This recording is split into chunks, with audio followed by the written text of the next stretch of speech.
At a Smart Moves Beautiful Sound Carnival in Shenzhen, a robotic band showcased advanced AI-powered humanoid robots, performing music with impressive precision. Developed by Linkerbot, also known as LinkerHand, these robots use dexterous hands, multiple joints, and visual systems to play instruments like piano and traditional drums. Dressed in traditional attire, they perform complex pieces and have appeared at major tech events, highlighting progress in embodied intelligence and human-like motor skills.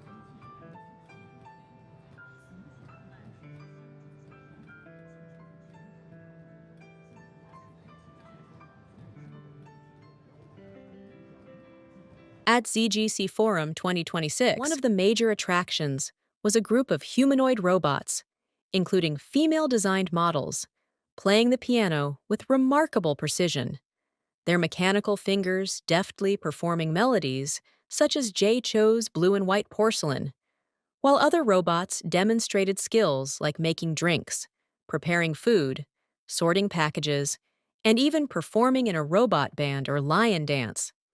These eye-catching performances, part of interactive experience zones showcasing China's rapidly advancing embodied AI technologies, drew large crowds of visitors and highlighted how such innovations are transitioning from laboratories into real-world scenarios.